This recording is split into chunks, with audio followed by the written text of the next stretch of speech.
Right, feeling a little bit confused in the sunshine because it hasn't been sunny since forever, basically, in the UK. But on this lovely quiet day, not a lot of wind, good day for a sound test. So I'll be doing a sound test between the Avata 360, the Avata 2, the Neo 2 and the Mini 5 Pro because the Avata 360 comes with a C1 label, which means it can be flown in towns and villages and over people, and it's going to be louder than the Mini 5 Pro, and that's my concern. Quiet drones don't annoy people, noisy drones do annoy people. So the idea of this is we'll find out how noisy it is. I've tried using dB meters in the past and they vary so enormously that they're really meaningless readings. So my tried and tested method is to have both drones hovering, and I literally do my Lavalier mic and I will hold it up to the drone about a foot away from it and I'll compare the two. It's not, the dogs are going to be helping as well. I'll hopefully keep them out of things. But yeah, without further ado, let's do this four-way sound test. Okay, so we've got the Avata 360 over there and the Avata 2. They've both got very different pitches, to be honest. I'm kind of thinking the 360 is louder. Let's take a look. I'll take this off and go from there.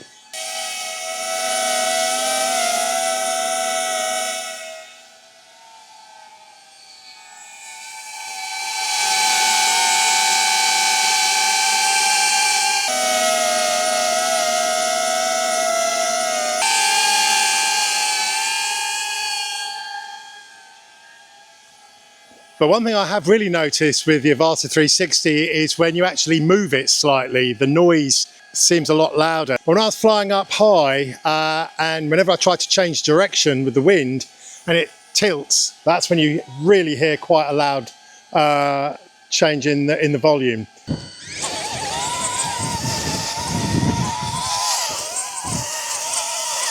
The Avata 360 is I think a slightly louder pitch. It's a higher pitch and it's a slightly louder prop noise. I wasn't expecting there to be much difference between the Avata 2 and the Avata 360. Let's compare it against the Neo 2 now.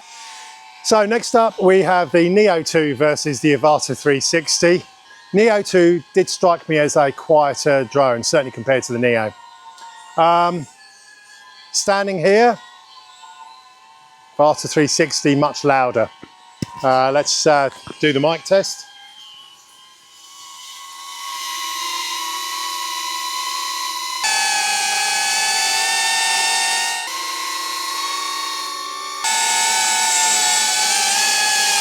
I mean, standing in the middle, both of them, you can hear both of them pretty badly, to be honest. Even when I'm right over by the Neo 2,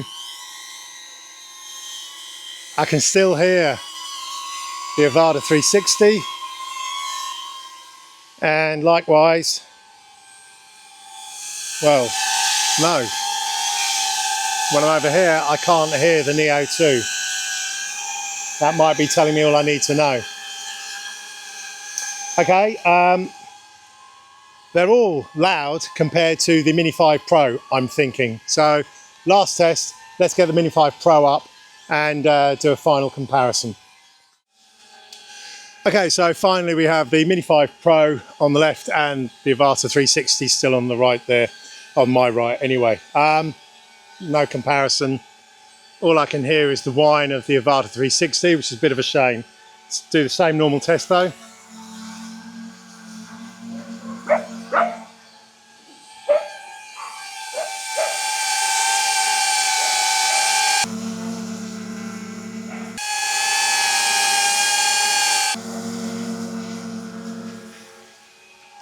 Remember, the propellers stick out a couple of inches beyond the legs, so I was doing it pretty much the same distance.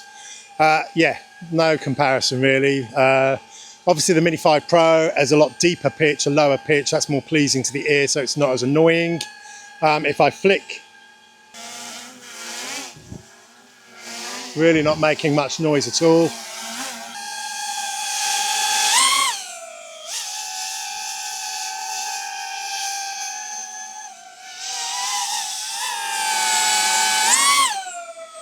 That's the extra noise I'm talking about when you try and move.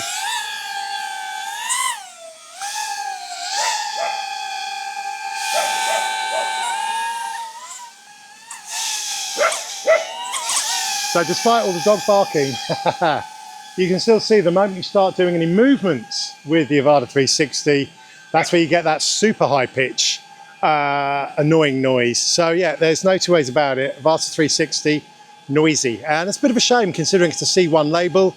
It's going to be flown in places in closer proximity to uninvolved people, and noisy drones annoy people.